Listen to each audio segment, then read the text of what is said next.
Ladies and gentlemen, boys and girls, bleaters, tweeters and browbeaters, welcome along to the Joe Spiver YouTube channel where we discuss books and little else. And I think it's been approximately 100 hours since last we convened, has it not? I have been remiss slightly, believe it or not. I think I last came to you on Thursday, did I not? So yeah, it's been a little while, folks, but yeah, and as per usual on this channel, omissions and breaks and any sort of interruption to the routine can be explained neurologically rather than anything else. When was it now? On Saturday morning, myself and my mother were hooning in carbohydrates and watching some third-rate sort of regional soap opera, when suddenly, I don't know, approximately 14% of my field of vision was compromised, and the twinkling sort of psychedelic pool of migraine aura, which sort of annually beset me,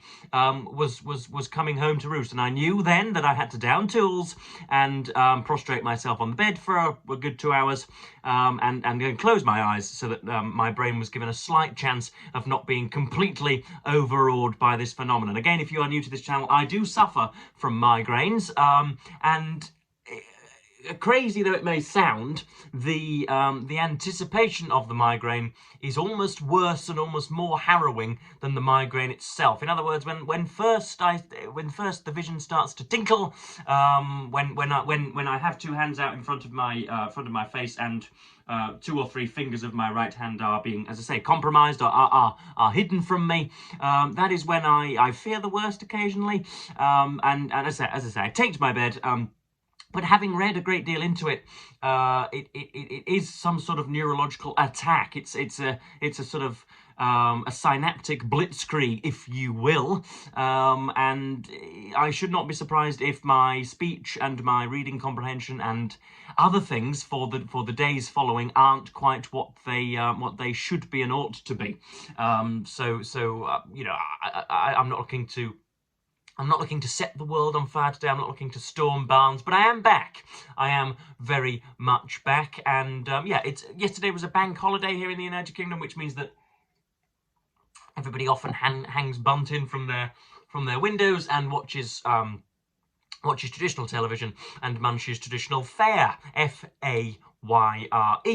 And myself and mother went down to York Designer Outlet, and we were we were in amongst the shops, and obviously there are archetypes of shopping. You have the busying mother, you have the recidivistic children, you have the recidivists in her pram, and then you have the absent-minded husband who does nothing but check the clock and the ceiling, which is very nice to see. The amount, the entire platoons of men all stood consulting their wristwatches as their wives tried on the 11th elasticated gusset of the morning. So that was all jolly good and was great fodder for a novelist. But I do have, believe it or not, I have 2 books to review, to dissect, to broach this morning. One which I have read at least a week ago now, but whose second part I did not cover on here. We have Niall Ferguson's The Pity of War, and I have just one quotation to read out to you before we move on to some John Stuart Mill and to some what should we say, some Victorian essayisms. That would be nice, wouldn't it? But yeah, the second half of The Pity of War covers the war itself, and again attempts to bust some myths. You have the myth of, shall we say, German economic damage. You have the myth of sort of Allied supremacy, almost. Most people who have never, ever looked at the timeline of the First World War presume that the Allied forces were, and always inexorably were, destined to win the thing, or at least it looked from the early stages as if that might happen, and yet, even right until the last months, it was only the general morale and the newfound safety of surrender which encouraged the Germans to finally place down their guns and to draw up the Versailles Treaty alongside, you know, some of the Entente powers. Very, very good section on here about surrender, the implications and the practicalities of surrender, the act of surrender in trench warfare, because multifarious were the stories in which you would have sort of decoy surrenderer on either the Allied or the enemy side. So you would have Klaus would say, "Oh no, I am given up. It's over," and then he would have actually 4 grenades in his pocket, and he would blow your legion to smithereens in doing so. And so there was a little bit of sort of almost there was a little bit of prejudice against surrendering, or obviously, but also there was unease about whether to take them. And of course, when you're fighting 10 to the dozen and somebody places their arms up and you think it's a decoy, I don't think there was much compunction about sending a bullet through the skull, given that you'd killed 14 blokes that morning anyway. But as soon as surrendering was formalised, as soon as prison taking was was done with a little more etiquette, then the Germans gave up slightly. So Ferguson deals with that. What other myths does he deal with? He deals with the supposed punitive nature of the Versailles Treaty, and how economically Britain and Germany were rather similar coming out of the Second World War, and there was, apart from the run on the Reichsmark and the superinflation, hyperinflation, there was not a great deal of difference between the two economies. And not Hitler apologists, but those who look to disproportionately apportion economic difficulty to Hitler's rise as a contributor towards Hitler's rise are, in Ferguson's view anyway, and increasingly in mine, ill-founded or misguided, and perhaps working with inferior and incomplete evidence. And then also you have Ferguson's last arguments in here, essentially calling for Edward Grey and for Asquith and for any other bellicose member of the War Cabinet before the summer crisis, before the July crisis of 1914, to have essentially sued for peace and to have let Germany take over France, and for the European Union, the kind of customs union, which would later come in the latter days of the 20th century. Ferguson believes that British appeasement should have allowed that to have happened, sort of 60 years before time. And the German hegemon would have been a more militaristic one not dominated by foot-stamping anti-Semites, and Britain's imperial might may have been retained. And of course, Ferguson is known as a man for his counterfactuals. And so he envisages a world in which the threat of Russian Bolshevism is stamped out, perhaps by a Germany who is not stalled on the Western Front and is able to smash through to the Eastern Front. And then he also, chapters and entire modules prior to that repudiates the notion that war was an inevitability, and was in fact the choice of a few ambiguous diplomats, perhaps. But anyway, this is the final section. This is the great counterfactual, which I simply have to read out. I think for its rolling nature and its professional nature and its what should we say? It's alarming, as I say, it's alarming freshness when somebody is clearly put together a hypothetical or a counterfactual and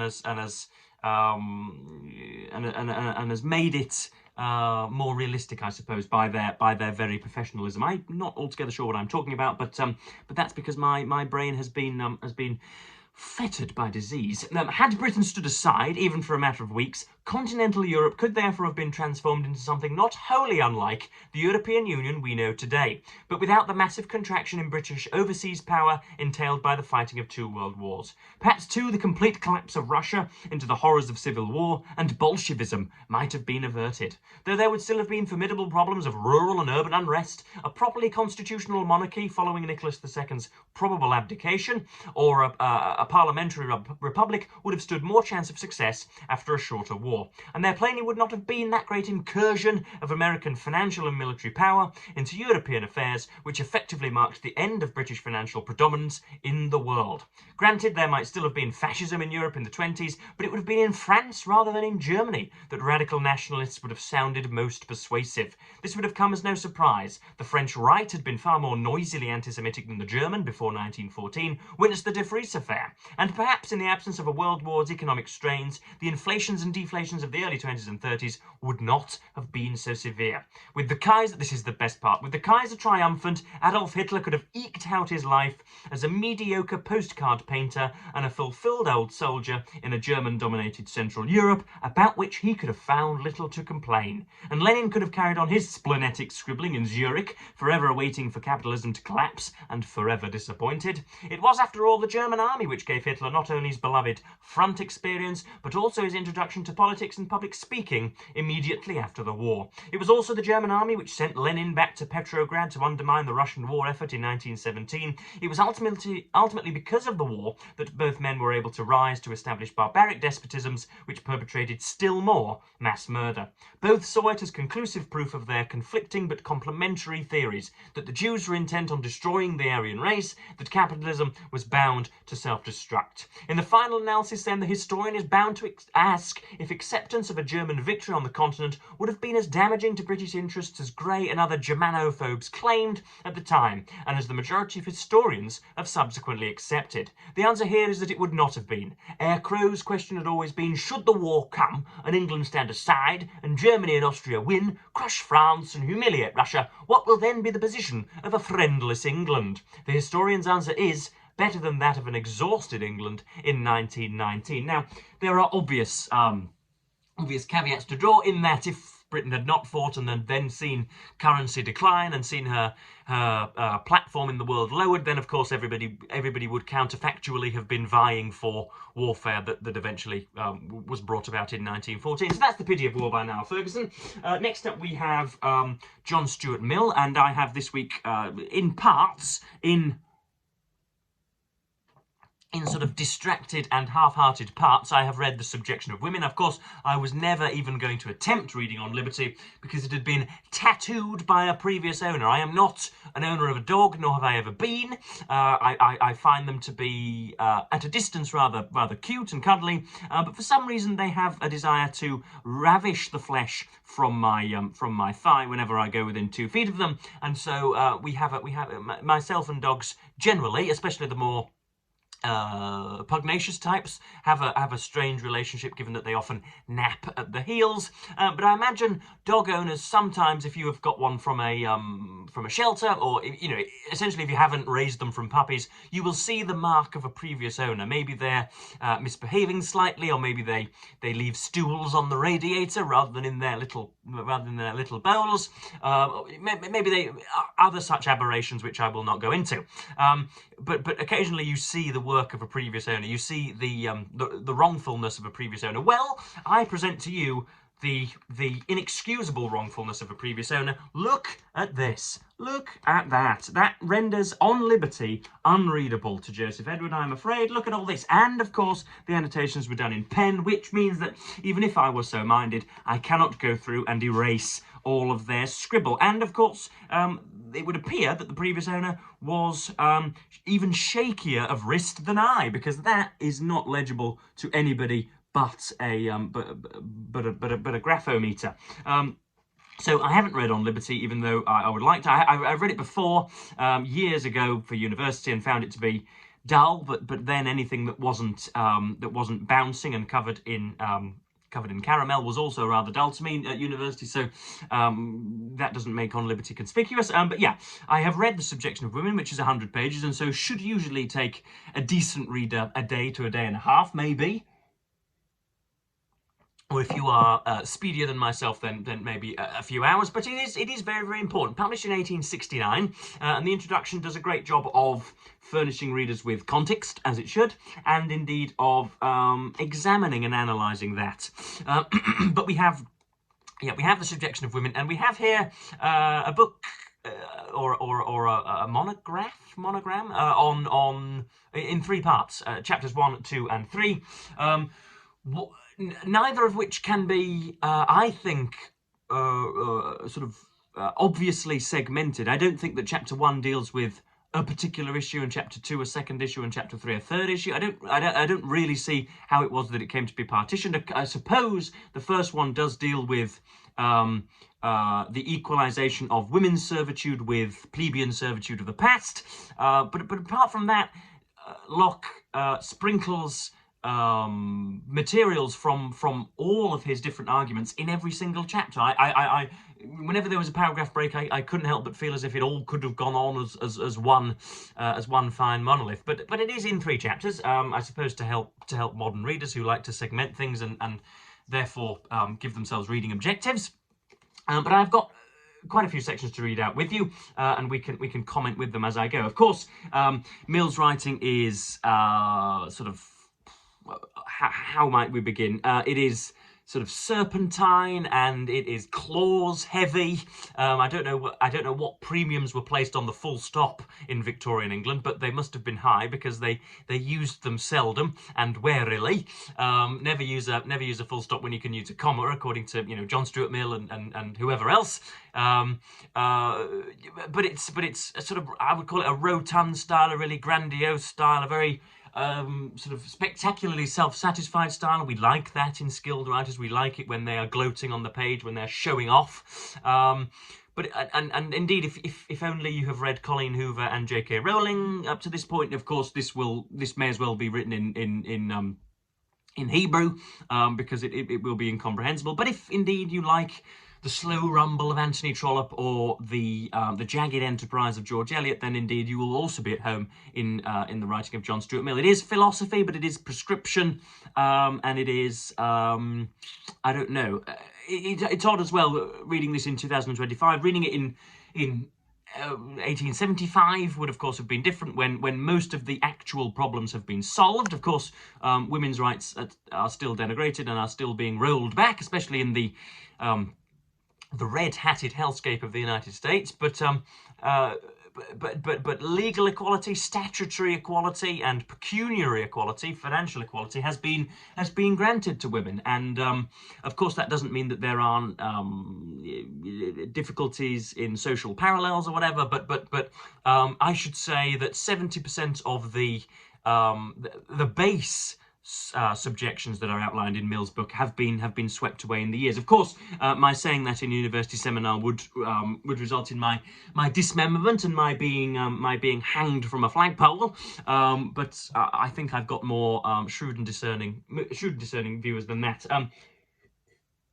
But we have, first of all, John Stuart Mill talking about, he first of all deals with what I take to be the conservative principle, which I've outlined on here a few times, which is that which is evident and has been long-standing must, by dint of its long-standing nature, be beneficial, i.e. anything that has lasted for centuries and millennia must have something of value to it, which of course is absolute nonsense. We know just from the ubiquity of cigarettes that that's a decent example of an obviously harmful and detrimental substance, which, if taken by 1/3 of the population, will remain in the population, and that owes none of its ubiquity to good. But yeah, Mill attacks that early on, saying essentially that just because women have been subjected for the previous millennia does not mean that they must be into the future. If everybody had always had that attitude, then no social progress would have been made. And he also looks at the he does not wonder just why it is that lots of decent women pay court to horrid men, and I will let the paragraph do its own work, because I am really struggling to describe it. When we put together 3 things: first, the natural attraction between opposite sexes; secondly, the wife's entire dependence on the husband, every privilege or pleasure she has being either his gift or depending entirely on his will; and lastly, that the principal object of human pursuit, consideration, and all objects of social ambition can in general be sought or obtained by her only through him. It would be a miracle if the object of being attractive to men had not become the polar star of feminine education and formation of character. Now, I would, I think, insult some conservatives, or at least I would straighten some backs if I said that I still believe that a great deal of evidenced here on YouTube, that a great deal of women's lives is taken up in their aesthetic wellness, in their beauty, and in their pulchritude. For those of you playing Joe Spivey Verbal Bingo, pulchritude is worth 4 points this morning. In disproportion to men, I think women must care about their looks an awful lot more, because that is ranked higher, and that is, for some reason, into which we will not go now, that seems to be, the sort of sovereign aim of a woman is to be beautiful. It should not be, of course. We should not view women primarily aesthetically, though we shouldn't discard it entirely. But yeah, there, I don't think we've made much progress. Simply put, next up we are looking at again the serfdom of women and how it is that women seem to.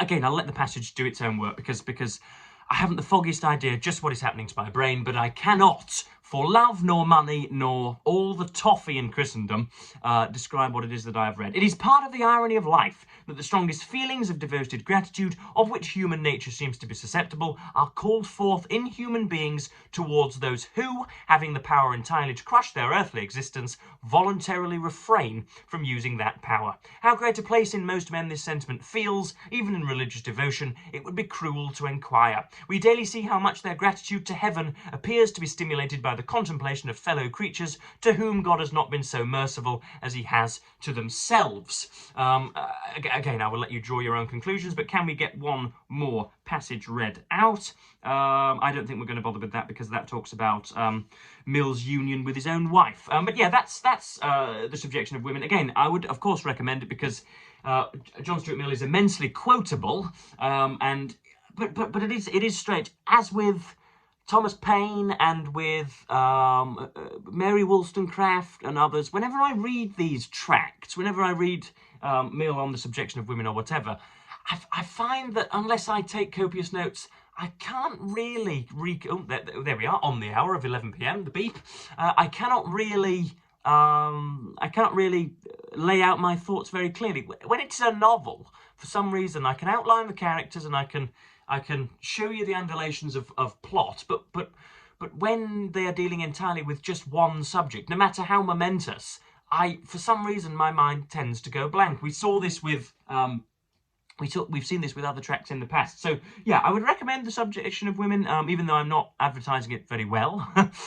It is a jolly nice read. I suppose I don't think it will challenge any of your suppositions because there does not one misogynist lurk on this YouTube channel, but indeed, if you're curious as to the development of feministic thought with a capital F, then I don't doubt that you have to read it. So there we are. I managed to talk for 22 minutes, despite not feeling anywhere near my best. What's the phrase? I can't even remember the Latin phrase. No, I can't remember it. I can't even remember the phrase to justify my own stupidity. Goodness me, I am in something of a hole, aren't I? But yeah, I am going to upload this Gutta cavat lapidem. That's the phrase I was looking for. Dripping water slowly hollows stone. In other words, if you're not at your best on one day, at least try and get 85% of the ideal done. And when you look back after a week or two, you will find that you have done a great deal of work anyway. So, I am, as per usual, going to thank you all for watching. If you've struggled through to this end point, then you deserve a badge and a star and all that foreign finance can grant you. So yes, I am, as per usual, going to thank you ever so much for watching BookTube. Promise to be back promptly and bid you the fondest of earthly farewells.